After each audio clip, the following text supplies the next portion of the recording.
Здравствуйте, на телеканале ВСТ. Время подвести итоги недели. В студии Элина Насырова. И вначале коротко о главном. Не только хранительница домашнего очага. В наши обязанности входит подавать строительные материалы, заливка бетона, раздача раствора и кирпича. От крановщиц до военнослужащих. Кем только не работают женщины в современном мире. Расскажем, как прекрасная половина отметила свой праздник. Вы дарите миру новую жизнь. Создаете в семье уют и взаимопонимание. Посвящаете себя воспитанию детей, домашним заботам.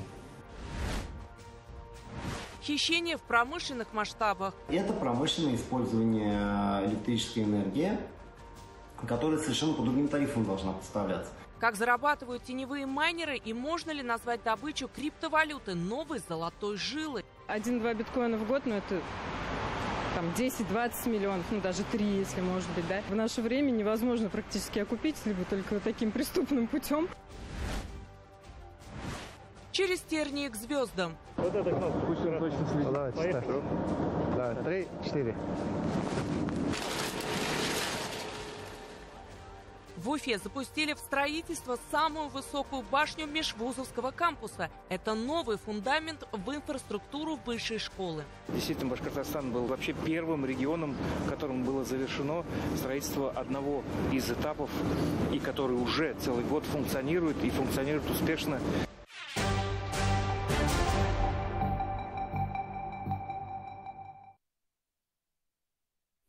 Поскольку на конец недели выпал главный женский праздник, мы начнем выпуск с этой темы. Женщины уже давно не только хранительницы домашнего очага. Наравне с мужчинами они достигают успеха в самых разных профессиях. А сегодня храбро выполняют задачи в зоне СВО. Взять хотя бы девушек из медицинской роты мотострелкового полка «Башкортостан». В одном строю с ними и повара, которые ежедневно готовят горячие блюда для военнослужащих. Все они отправились на Донбасс по зову сердца. А кто-то даже нашел за ленточкой любовь всей своей жизни. А те, кто окружает бойцов домашним теплом и заботой. Репортаж нашего военного корреспондента Азат Садреева.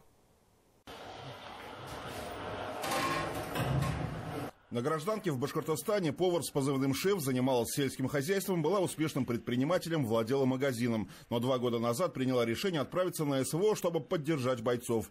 Пусть не с автоматом в руках, а с половником, но своей цели добилась. Ее блюда, приготовленные с душой и любовью, придают солдатам сил, и они быстрее идут на поправку. Шеф работает в военном госпитале. Это у нас башкирский полк, поэтому они у нас все любят домашнюю лапшу, которую готовят у нас на родине наши дорогие земляки. И вот они даже каждый день ее готовы кушать. Не как бы эти вот все борщи, а именно вот этот суп с домашней лапшой. Ну и для разнообразия все остальное. Говорят, путь к сердцу мужчины лежит через его желудок. Так и получилось. На СВО женщина нашла свою любовь.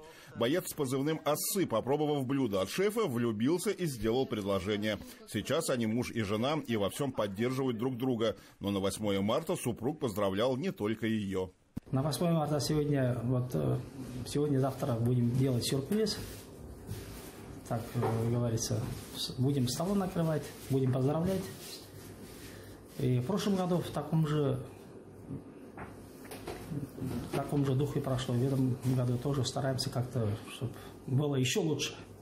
Среди тех, кого 8 марта окружили заботой, была и медсестра стоматологического кабинета. Контракт с Минобороны она подписала 2 года назад, но скрывала это от родственников до самой отправки. Вместе с врачом, по совместительству челюстно-лицевым хирургом, помогает бойцам не только при острой зубной боли. Они также извлекают осколки из головы и шеи. А сам кабинет по укомплектованности не уступает уфимским стоматологическим поликлиникам. Здесь все делаем, по острой боли оказываем помощь, и не только нашему полку, к нам обращаются все, кто близлежащий, кто доедет, то доедет. Никому не отказываем. Башкирия полностью нас снабдила всем оборудованием, также предоставила на базе «Газели» установку, весь перевязочный материал, все инструменты, все, что нужно, расходники, полностью нас укомплектовала. Давление отличное, 120/80, голова не болит? Нет, не болит.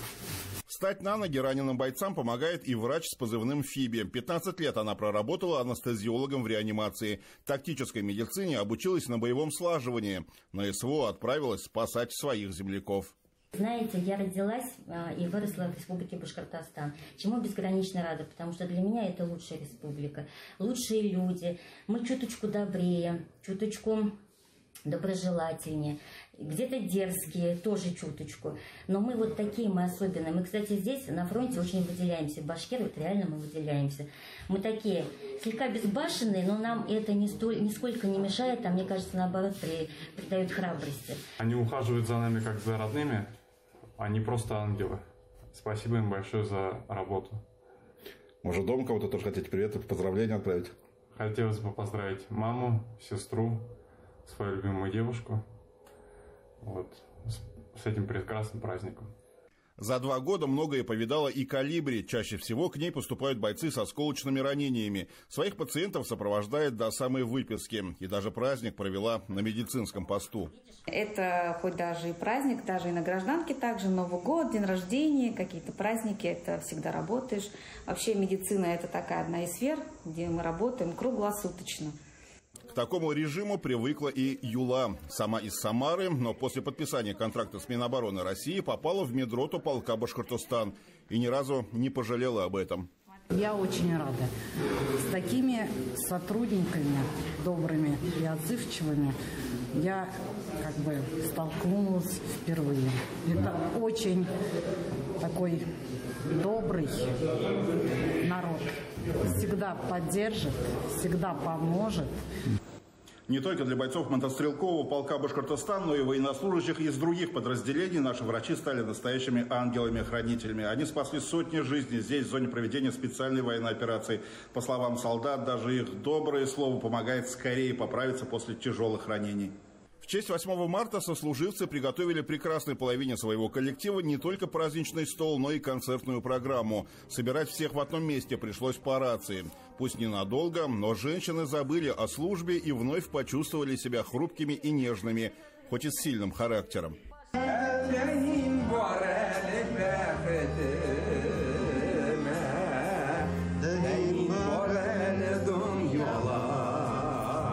Милые, любимые наши женщины, военные наши сестры, огромное вам спасибо, что вы есть на этом свете. Огромное спасибо за ваше отношение, за ваш профессионализм, за вашу красоту, за вашу нежность. Слава Богу, что вы есть на свете. С праздником, мы любим вас. Азат Садреев, Айнур Кабиров, Иван Шабрин. Итоги недели. Луганская Народная Республика. Ну и в продолжение темы неженских профессий представительницы прекрасного пола берутся за любую работу, выполняют ее на самом высоком уровне. Причем порой в буквальном смысле. Наша коллега, например, не только гримирует телеведущих, но и ловко управляет башенным краном. Эту тему продолжит Руслан Батаргареев. 10 минут по лестнице, и она на рабочем месте, которое находится на уровне 25-го этажа. С высоты птичьего полета хрупкая на первый взгляд, но окрыленная любовью к своей работе, Ирина Санникова уже более 10 лет строит жилые здания и другие объекты. Свой первый рабочий день в качестве крановщика помнит до сих пор. Самый первый день на работе, это уже когда меня оставили, наверное, самой управлять башенным краном. Тогда краны были на рельсах, и приходилось, чтобы куда-то передвинуться, надо было проехать какой-то промежуток. Это было страшно, это было со слезами, потому что весь кран, он шатался. Сейчас краны уже меньше шатаются и чувствуешь себя безопаснее, говорит Ирина. Хотя страх высоты девушка переборола уже давно. Они сами очень смелые, и для них как бы это, мне кажется, уже привычное дело. То есть мы на них смотрим иногда, думаю, как же девушка так может на кран каждый день подниматься. Это же все-таки там под 60-90 метров бывает. Но, тем не менее, они с этим очень легко справляются. Не только украшают облик города новыми высотками, но и преображают телеведущих. Ирина наша коллега. Более 2 лет работает на телеканале БСТ гримером. По первому образованию она художник оформительских работ. Мне пришлось некоторое время думать, кем бы я хотела быть. Но и параллельно я, получается, уже вошла в эту профессию машинист башенного крана. И со временем я поняла, что я хочу стать визажистом. Я хочу больше тянулась к красоте, к такому искусству, делать прически, макияжа. И я, получается, начала совмещать.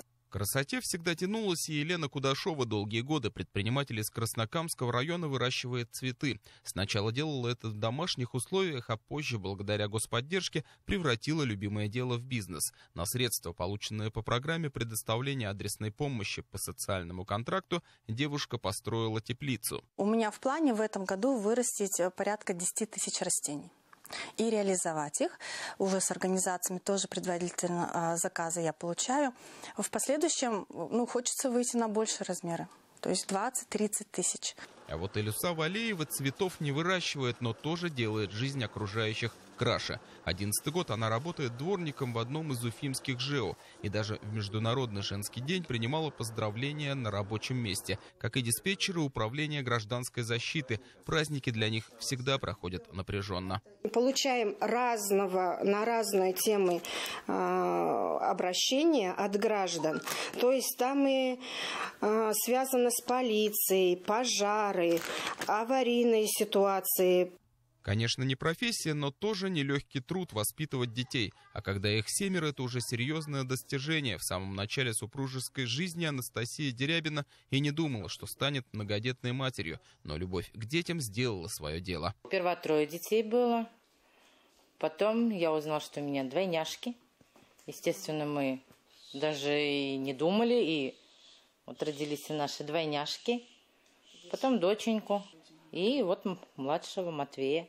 Обладательница медали «Материнская слава» Анастасия Дерябина ничуть не жалеет, что посвятила себя детям. Как и другие героини, выбравшие свой жизненный путь и профессию. Главное, что каждая из них своим трудом приносит пользу обществу и вносит вклад в развитие республики. Руслан Драгореев, Алия Эльтубаева, Артур Шамсуддинов, Шамиль Каримов и Артур Хуснуддинов. Итоги недели. С праздником всех женщин Башкортостана поздравил глава республики. В Уфе на торжественном собрании Ради Хабиров наградил тех, кто добился значительных успехов в своей профессии – политике, бизнесе, науке и искусстве. Подробности расскажет Гузель Ахметьярова.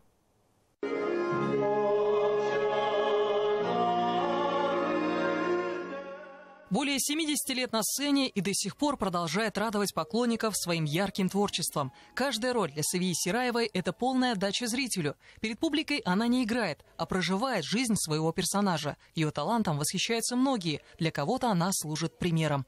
Мы приветствуем легендарную актрису, заслуженную артистку России, народную артистку Башкортостана и Татарстана Савию Гемадиевну Сираеву.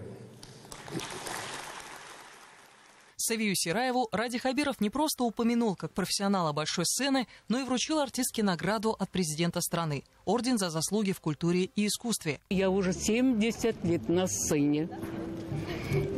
Все-таки оценивает мою работу. Это очень-очень тронут. Я огромное спасибо Ради Фаритовичу. Уже я 3-й орден получаю от его рук. А вот однофамилица Эльвира Сираева стала заслуженным работником здравоохранения республики. Участница СВО, которую за ленточкой знают как военнослужащую с позывным «Луна», 3-й год помогает бойцам полка Башкортостан. 1-й год я работала там по линии Минздрава. И приехав домой, даже не думала, что вновь попаду туда, но предложили контракт от Министерства обороны. Я, конечно, с удовольствием согласилась. Потому что, во-первых, это интересно, во-вторых, это моя работа, которая мне очень нравится. Просто она в других немножко условиях, а так все замечательно, я ни о чем не жалею. Среди награжденных один из ведущих специалистов страны в области популяционной и медицинской генетики Эльза Хуснуддинова. Медали Луки Крымского получили медицинская сестра Юнира Большова и врач Дилара Рахмангулова. Женщины всегда по-особенному чувствуют ответственность за судьбу Отечества, отметил глава республики. И когда мужчины встали на его защиту, представительницы прекрасного пола объединились, став им надежной опорой. Сегодня тысячи женщин по всей республике собирают посылки для бойцов, отливают окопные свечи, плетут маскировочные сети, вяжут и шьют теплые вещи, участвуют в формировании бесконечных гуманитарных конвоев. Мы благодарим женщин-волонтеров, всех, кто проявляет заботу о военнослужащих, их близких, особенно семьям павших в боях, наших героев. Одними из первых в стране женщины республики создали свои отряды волонтеров и направили их на фронт, чтобы ухаживать за ранеными бойцами. В госпиталях Луганской и Донецкой народных республик уже побывали 56 активисток. Я ездила в конце ноября и в декабре. 16 дней мы работали в госпитале города Луганска. Мы смотрели за ранеными ребятами, возили их на колясках, кормить в столовую, кормили тех, кто вставать не может. Возили их на колясках, на МРТ, на рентген. В общем, что они сами не могли делать, мы им помогали. Стоя приветствовали мам и жен 13 героев России. Отдельное внимание многодетным, чьи родные сейчас участвуют в специальной военной операции. У Зинфиры Заролиной на СВО муж и 2 сыновей. Как и у тысячи других мам, желание одно. Чтобы поскорее вернулись живыми, здоровыми все. Скорее бы закончилась война. Крепкого здоровья, благополучия, душевного тепла и материнского счастья пожелал глава республики всем женщинам. И, конечно, чтобы рядом всегда были любимые и любящие люди. Гузель Ахметьярова, Руслан Батыргариев, Артур Ханов и Руслан Галямов. Итоги недели. Так совпало, что 8 марта в республике стала точкой отсчета другого, очень важного события. В Башкортостане заложили символический камень в основании второй очереди межвузовского кампуса. Долгое время там шли подготовительные работы площадки, и вот теперь приступают к организации фундамента. Опять же, символично, что на неделе Ради Хабиров объявил и о создании нового госкомитета по науке и высшему образованию. Ведомство будет заниматься вопросами интеграции достижений ученых в систему экономики. А ведь именно кампус станет основой этих самых достижений. О переходе науки Башкортостана на принципиально новый уровень расскажет Артур Шамсуддинов. Пусть он точно следит. Давайте, так. 3, 4. Вместе с камнем в основание будущего комплекса власти заложили и фундамент принципиально. Вот эта кнопка, пусть он точно следит. Давайте, так. 3, 4. Вместе с камнем в основание будущего комплекса власти заложили и фундамент принципиально новой системы образования. Вторая очередь межвузовского кампуса. Это 7 башен, самая высокая из которых 29 этажей. Львиная доля отводится под жилые корпуса. Но и под науку, лаборатории и учебные модули здесь тоже будет достаточно места. В кампусе студенты будут жить, учиться и находить работодателей. Это важнейший шаг вообще. Это фундаментальный, я бы сказал, изменение в инфраструктуре высшей школы республики, потому что это одним разом почти 4,5 тысячи студенческих мест появляется.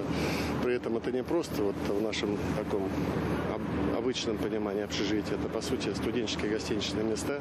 Здесь самое главное формируется студенческая среда. Вот место такое. Здесь вот театр, здесь, значит, стадион. Здесь все возможности, чтобы жить комфортно студентам. Важно, что здесь же и в первую очередь кампусы, где есть и коворкинги, где есть и стартапы. То есть, в принципе, молодой человек, поступив сюда, он получает все необходимое для качественной жизни и учебы. Задачу создать кампусы мирового уровня 4 года назад поставил президент страны. Башкортостан одним из первых включился в эту работу, войдя в число пилотных регионов. К слову, проект республики признали лучшим. Уфимский кампус не просто функционален, но и станет настоящим украшением города за счет стильного внешнего вида. Огромные слова благодарности руководству Республики Башкортостан, Ради Фаритовичу лично за тогда, еще уже 3 года назад, решение о выборе площадки под будущий кампус.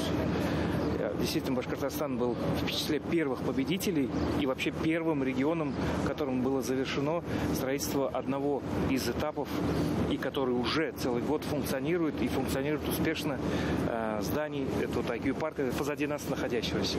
В IQ-парке уже работают с десяток лабораторий, в которых башкирские ученые совершают открытия. Вот, например, недавнее достижение коллектива БГМУ. Они вывели молекулу, которая поможет в создании антидепрессантов нового вида. Компонент уже начали испытывать на подопытных животных. Бремя депрессивных расстройств очень сильно растет, оно с каждым годом неуклонно повышается, несмотря на то, что создаются новые препараты, несмотря на то, что проводятся всевозможные государственные программы поддержки таких пациентов, но тем не менее депрессивные расстройства являются одной из ведущих причин нетрудоспособности во всем мире. Путь создания лекарства не быстрый. Прежде чем молекула станет готовым препаратом, может уйти 10 лет и больше. Такие проекты требуют долгосрочной поддержки. Поэтому логично, что в Башкортостане создали новый Госкомитет по науке и высшему образованию, который будет курировать передовые исследования.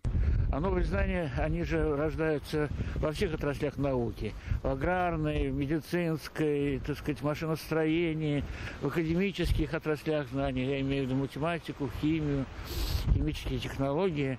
Вот. Но когда это в разброс, это другое дело, когда есть координирующий орган, который помогает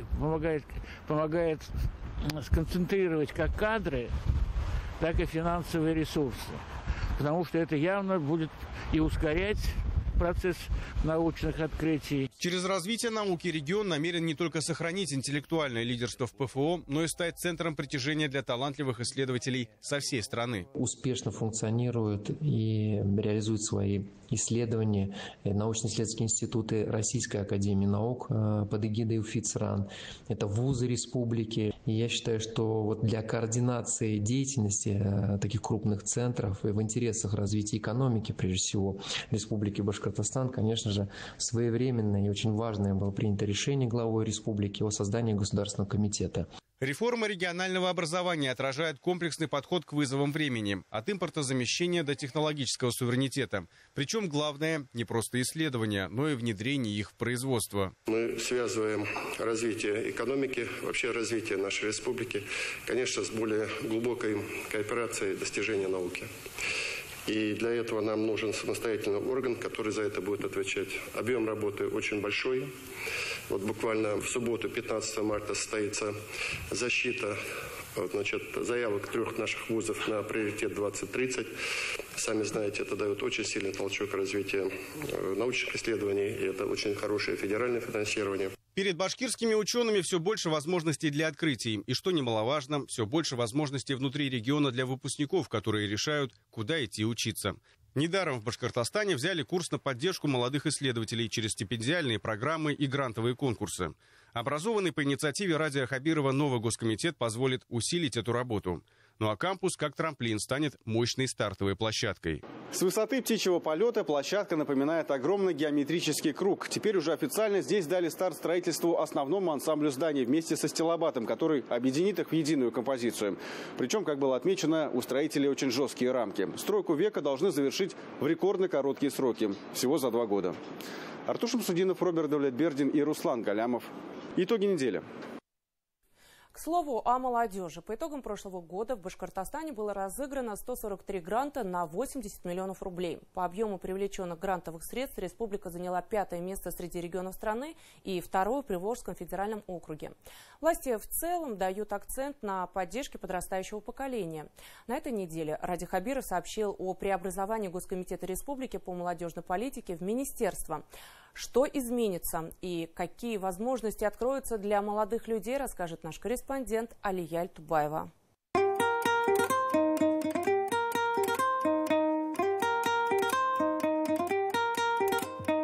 Возраст возраст больших надежд, желаний и потенциальных возможностей. Во все времена молодежь была в гуще происходящих событий. По сей день Башкортостан – один из самых молодых регионов России.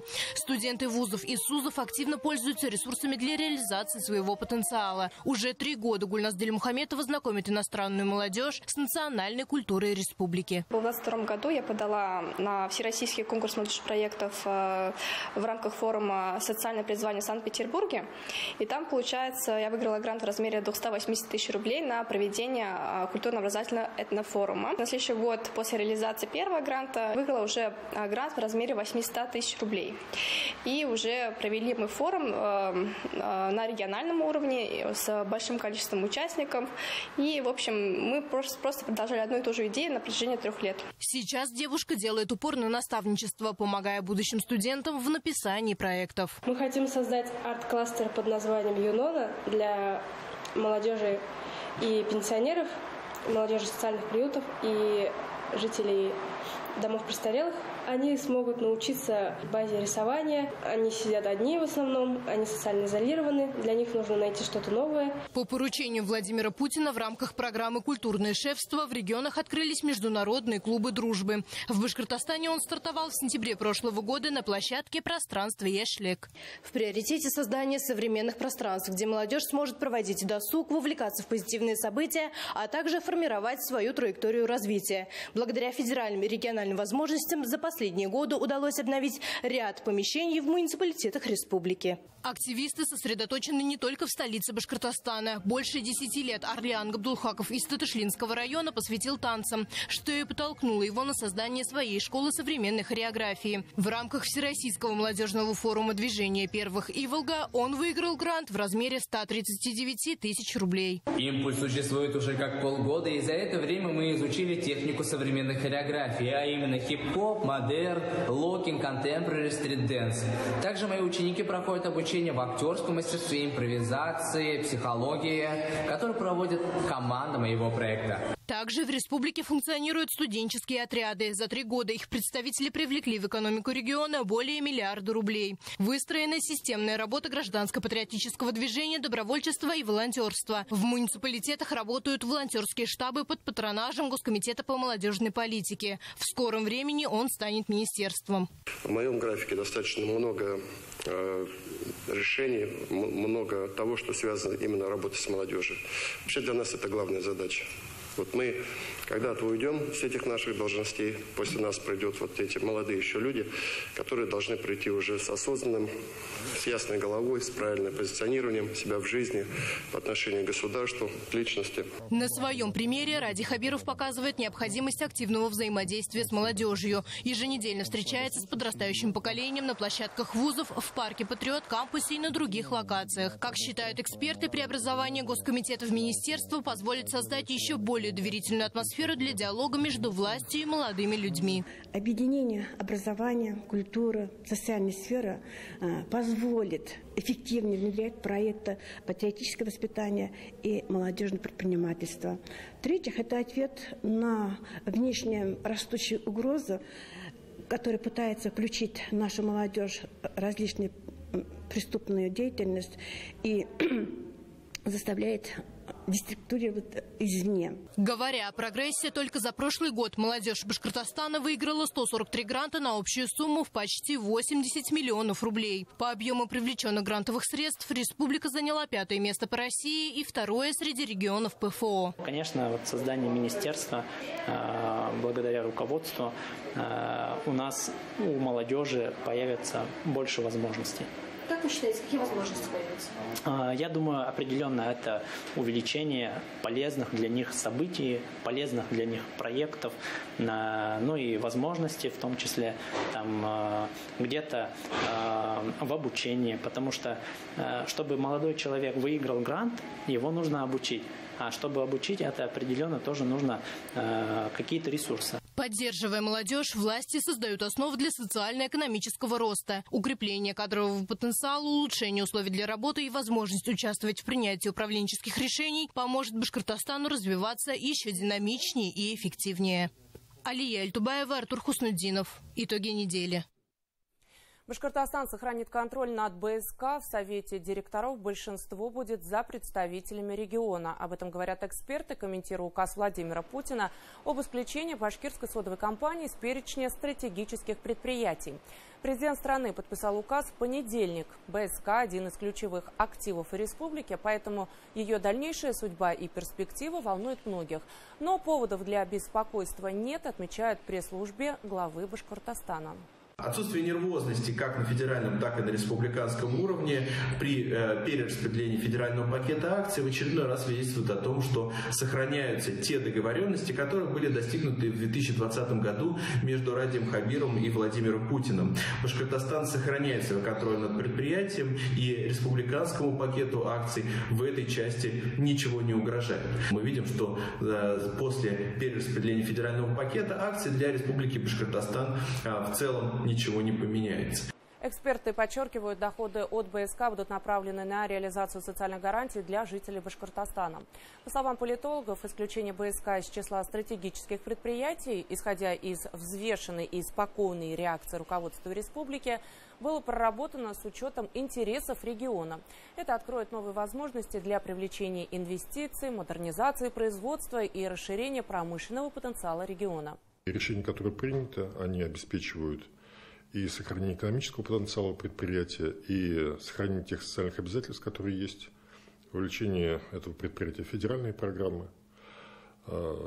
Соответственно, сама республика получает от такого решения безусловные плюсы, сохраняя контроль за ситуацией на предприятии и гарантируя вместе с федеральным центром, что та программа модернизации, которая согласована, она будет реализовываться. Конец недели выдался снежным. Из-за метели и гололеда на трассах вводили ограничения. Зафиксированы смертельные аварии из-за неблагоприятных погодных условий. При этом, судя по прогнозам синоптиков, новая неделя будет такой же. Ожидается снег с дождем. В республике потеплеет до плюс 4 градусов. В экстренных ведомствах рекомендуют жителям быть предельно осторожными, в том числе на водоемах, лед на которых становится тонким. В воскресенье в Салавате спасли женщину, которая оказалась в воде у правого берега реки Белой. Аварийно-спасательный отряд оперативно выехал на место происшествия. Сотрудники вытянули женщину из воды и передали ее медикам. Пострадавшая была госпитализирована. А вот где сейчас тепло, так это в Армении. Из Уфы увеличат количество рейсов в Ереван. В летний период планируется, что самолеты из башкирской столицы будут отправляться в зарубежную страну 2 раза в неделю. Сейчас борт летает только по средам. Жители республики все чаще выбирают Армению как место для путешествий. В одном из таких побывала и Анастасия Чебаева. Одна из древнейших стран мира, горы, пронизывающие облака, люди, открывающие свои сердца, храмы с тысячелетней историей. Но обо всем по порядку. Вернемся к началу. Армянское гостеприимство начинается еще в Уфе. Между вами и этими видами всего 3 часа полета. Рейс Уфа-Ереван, Armenian Airlines. Еженедельно по средам из башкирской столицы самолет отправляется в одну из красивейших стран мира. И чтобы путешественники не потратили ни минуты впустую, пунктуальность рейсов и комфорт авиакомпания ставит в приоритет. Свои рейсы мы выполняем на комфортном самолете Airbus 321. Одновременно этот борт позволяет нам перевозить 220 пассажиров. Частота и время перелетов дают такую возможность и комфортно и уверенно планировать свои перелеты с нашей авиакомпанией. Добро пожаловать в Ереван. Приятного вам отдыха. До свидания.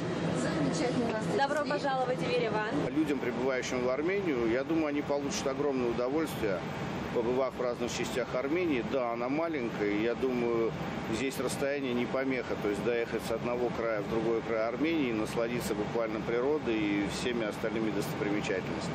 Так что добро пожаловать в Армению. Уже летом количество рейсов в Ереван будет увеличено. 2 вылета в неделю. Это связано с ростом пассажиропотока. В последние годы все больше людей выбирают Армению как место для отдыха или пересадочный пункт. Хотела отметить важность того, что Ереван сейчас является транзитным пунктом и связующим звеном для Российской Федерации с другими государствами. Например, как Индия, так как мы планируем новое направление Ереван-Дели летом этого года, и такое довольно-таки уже состоявшееся направление в Грузии. В данном случае у нас хорошие тарифы сквозные для транзитных пассажиров. Это очень удобно. То есть багаж вы сдаете в первом пункте, и только в последнем пункте вы уже получаете его. Никаких сложностей при получении багажа, при регистрации, прохождении чек-ина и всех этих процедур. Стоимость билетов от 6155 рублей, но периодически появляются и спецпредложения. В Армению можно отправиться и на горнолыжные курорты. Снаряжение также в целости и сохранности прилетит вместе с вами. Рейс из Уфы отправляется в удобное время в 21:55, а уже утром следующего дня можно отправиться исследовать Ереван, а там есть на что посмотреть. И, конечно, путешественникам открыта вся страна. Это горы, озера, храмы, природа удивительной красоты. Фраза, перевод которой со всех языков мира можно понять по одной улыбке. Армения хоть и небольшая страна, но за одну поездку вы не охватите и половины. И в вашем сердце для нее точно найдется место. А уже в воздухе вы почувствуете, что Армения словно не хочет отпускать, приковывая взгляд к величественному Арарату. И глядя на это, невозможно не пообещать вернуться сюда снова. Впереди 3 часа полета. Есть время вспомнить все то, что делает Армению теплой даже в холодное время года.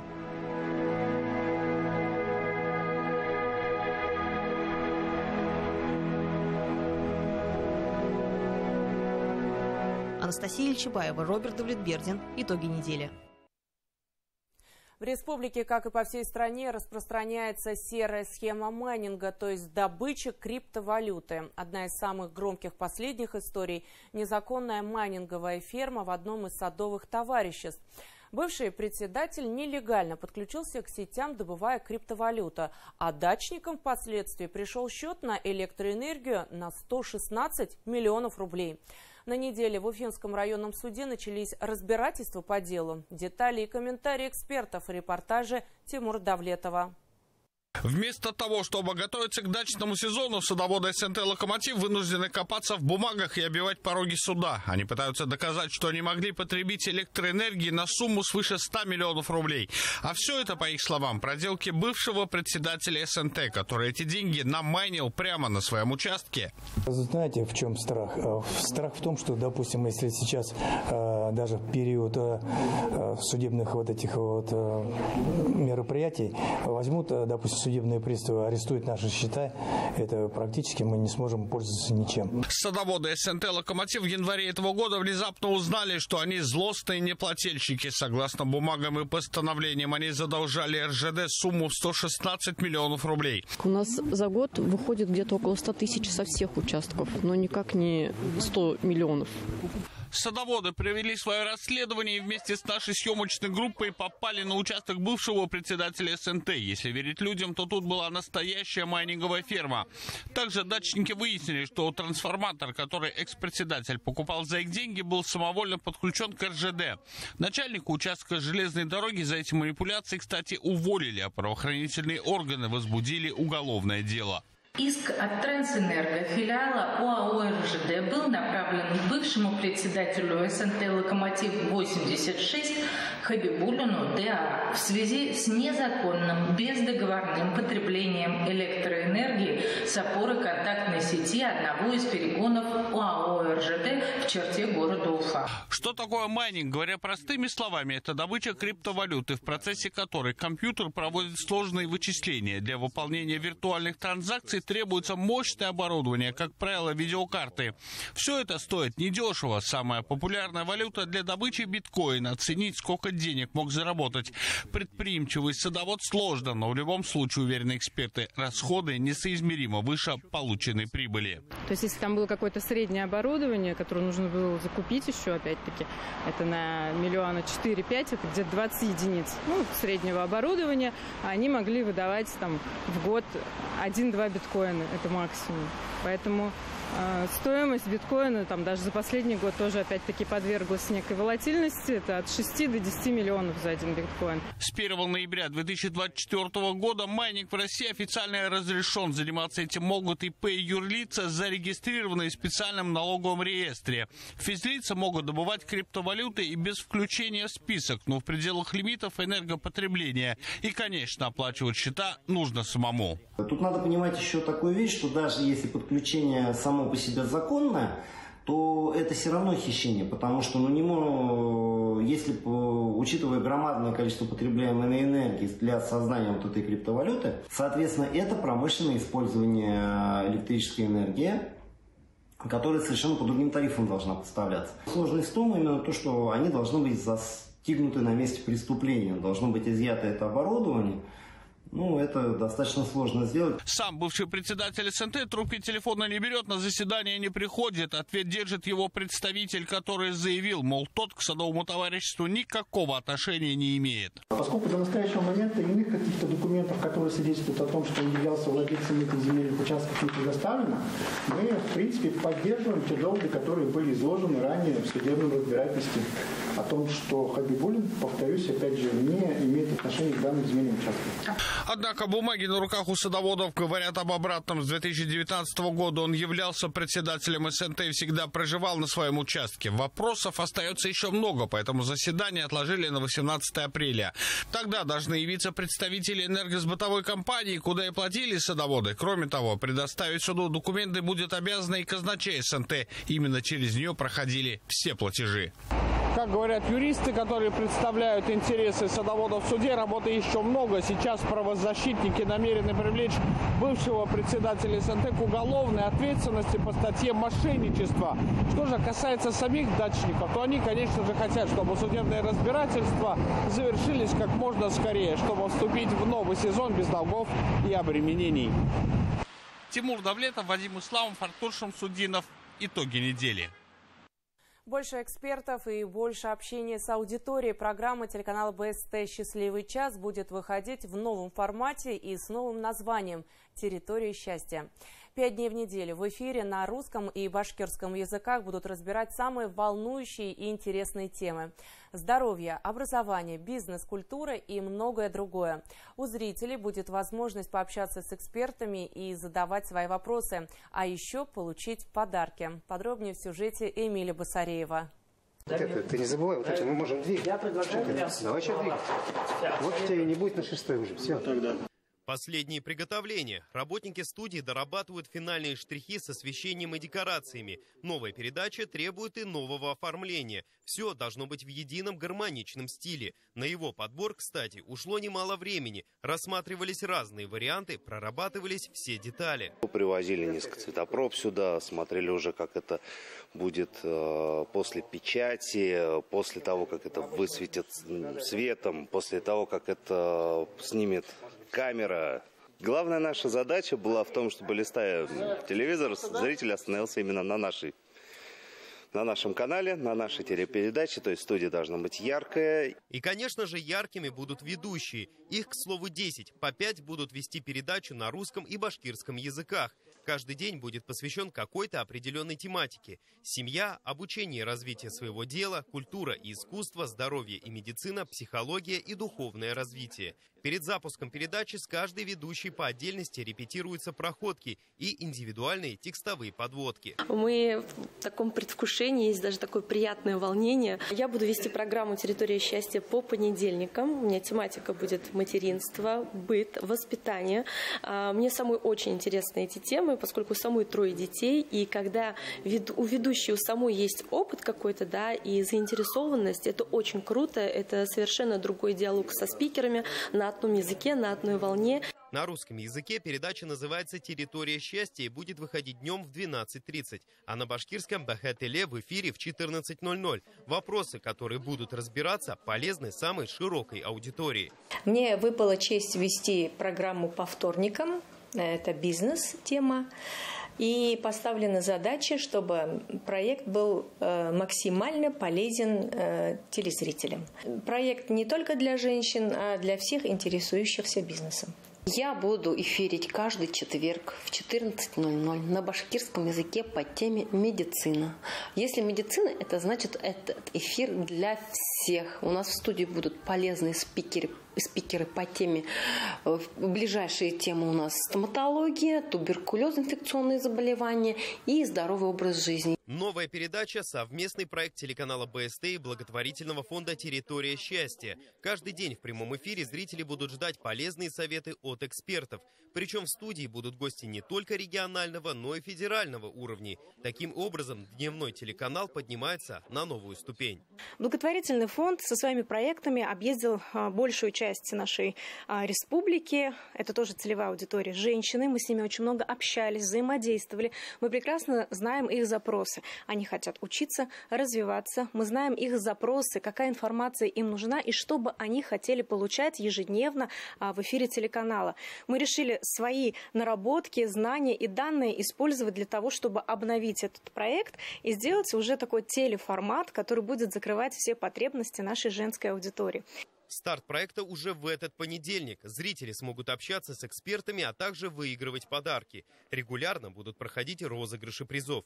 Несмотря на то, что проект ориентирован преимущественно на женскую аудиторию, мужчинам тоже будет интересно, отмечают создатели, чтобы еще лучше понимать свою вторую половинку. Эмиль Басареев, Роберт Давлетбердин. Итоги недели.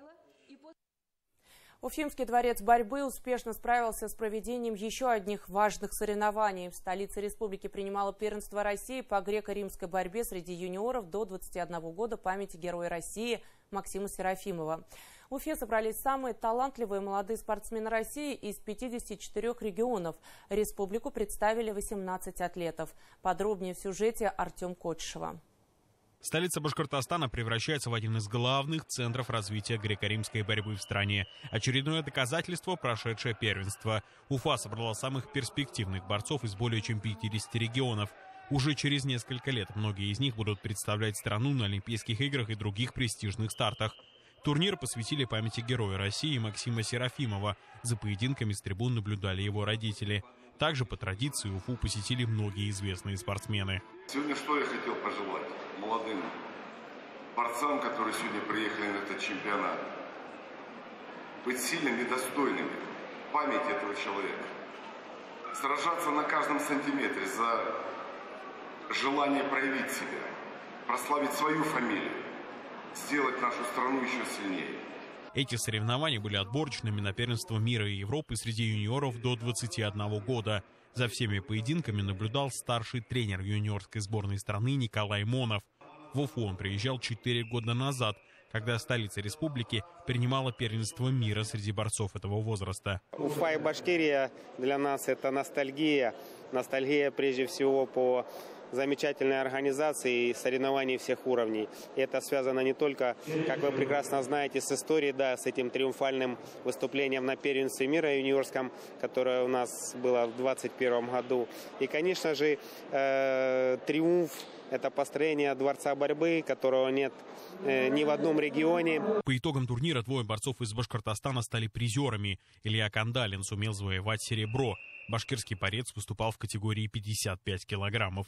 Лишь в финале Илья уступил по баллам представителю Московской области Ивану Соломину. Соперник сильный и опытный, я с ним уже встречаюсь 3-й раз. Я с ним первый раз встретился также на первенстве России в финале в Самаре в 2023 году. Выиграл. Также встретился на Кубке Автодора с ним. Вот недавно проходил здесь же, в этом зале. Проиграл ему. И сейчас вроде исправил ошибки, вроде тактику выбрал подходящую для него. Не знаю, оказался сильнее. Еще один представитель Башкортостана, Данил Марданов, завоевал бронзу. В категории 63 килограмма Марданов оспаривал ее со спортсменом из Санкт-Петербурга Валерием Тимирхановым. Борец из Башкортостана оформил досрочную победу. Хотелось бы, конечно, большего, но имеем то, что имеем. Сегодня так. Не получилось немножко в полуфинале. Чуть-чуть травмировал локоть в 1/8. И вот так вот в совокупности допустил еще ошибку. Спортсмены определяли лучших в 11 весовых категориях. Уровень конкуренции среди регионов необычайно высок. Лишь 2 сборные выиграли по 2 золотые награды: Московская область и Санкт-Петербург. Еще 7 субъектов получили по 1 победителю первенства. Что объединяло всех без исключения — высокая оценка Уфимского дворца борьбы. Хороший зал, один из лучших в России. Даже, можно сказать, самый лучший зал в России. Очень сильно понравился. Дворец борьбы способен принимать соревнования любого уровня. Таким образом, первенство России по греко-римской борьбе может стать трамплином для нового спортивного объекта, в котором могут пройти еще более статусные соревнования. Артем Кочешев, Владислав Минязев, Дан Хамитов. Итоги недели. Уфа. Такой была уходящая неделя. Сразу после нас авторская рубрика моего коллеги Руслана Шарафудинова. Ну а после программа «Республика Лайв». Ну а я с вами прощаюсь. До встречи в эфире.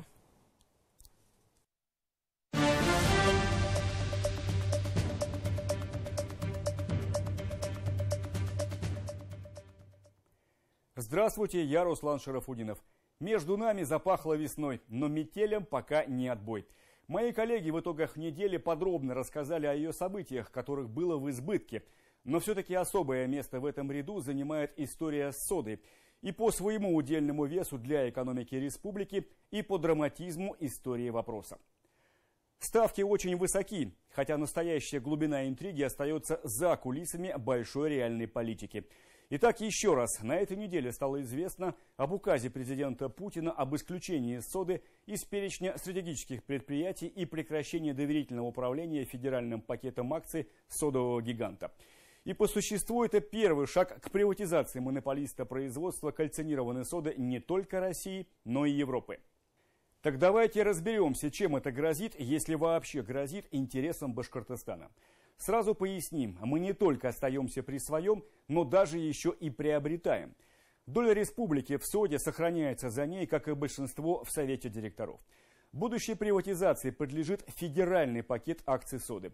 Причем приватизация федерального пакета повлечет за собой модернизацию производства, крупные инвестиции и включение соды в национальный химический проект. А это дополнительные 30 миллиардов федеральных бюджетных денег. Не будем лукавить, сохранение статус-кво для Башкирии далось нелегко. За него пришлось бороться, прежде всего Радию Хабирову, чью твердую позицию в отстаивании интересов республики учло и руководство страны при принятии решения. Имя будущего совладельца соды пока не озвучивается. Но, насколько нам известно, переговоры с этой очень влиятельной финансово-промышленной группой шли несколько лет. Реальный накал обсуждения остался за кадром. В конечном итоге чашу весов к справедливому балансу склонил политический вес и влияние Хабирова на федеральном уровне. Давайте вспомним историю освобождения соды из офшорного плена. До 2013 года Башкирии принадлежит 62% соды, которая и сейчас остается федеральным монополистом. Но после цепочки сделок и слияний в 2013 году на госбалансе остается 38% соды, и республика фактически теряет над ней контроль. Это был бизнес-фокус с исчезновением, причем на глазах тогдашнего руководства республики. Потом мы хорошо помним, как события вокруг Шиханов в августе 2020 года неслись галопом и достигли пика, когда Хабиров на горе объявил об остановке работ и потом возврате соды под контроль государства. Но мало кто знает, какие титанические усилия в режиме спецоперации предпринимались за кадром, чтобы донести до Кремля с Белого дома на улице Тукая в Уфе правду об истинном лице теперь уже бывших хозяев соды, которые, не получив Шихан Куштау в разработку, пошли тогда на шантаж целого региона. Это была история о том, как власть услышала людей. История о том, что нельзя наплевательски относиться к экологии и природе, думая только о выгоде и своем кармане. Это история о том, как важно лидеру большого региона быть настоящим мужиком и уметь брать на себя ответственность и принимать сложные решения. Власть и сегодня слышит людей, и Хабиров остается этим настоящим мужиком до конца. Так неужели вы думаете, что, положив столько усилий на возвращение соды под контроль республики, Хабиров так просто, без борьбы, расстанется с этим народным достоянием? Плохо вы тогда его знаете. Давайте называть вещи своими именами. Сегодня фактически сода – последний значимый республиканский актив и важнейший донор социалки. Все остальные самые лакомые и прибыльные объекты региональной экономики ушли из республиканской собственности задолго до Хабирова. Это просто факт, без оценочных суждений, хотя они иногда напрашиваются. Особенно, когда байские осколки или их вруны псевдоэксперты начинают лицемерно сокрушаться по наполнению республиканского бюджета или как было бы здорово, если бы регион контролировал всех гигантов экономики на своей территории. Ну так вы же их и разбазарили, ребята, эти активы в нулевые и десятые годы. Ну чья бы корова мычала? Меня часто спрашивают, а в чьих интересах ведется эта необъявленная информационная война против Башкирии и ее управленческой команды, о которой мы постоянно говорим? Все просто. Во-первых, Башкирия активный и очень значимый участник специальной военной операции. Во-вторых, мощнейший экономический центр из первой пятерки страны и постоянно находится в перекрестии интересов разных трансрегиональных групп влияния. Поэтому атаки идут как из-за бугра, так и из внутреннего из-под тишка. А Хабиров, будучи у руля, твердо стоит на страже интересов республики и государства. Вот он и принимает информационный удар на себя. До свидания, с вами был Руслан Шарафутдинов. Итак, в сухом остатке: Куштау в безопасности, Сода продолжит успешно работать в интересах республики, собаки лают, караван идет, а наших дорогих прекрасных женщин с их прошедшим праздником. Берегите себя и своих близких, все будет хорошо.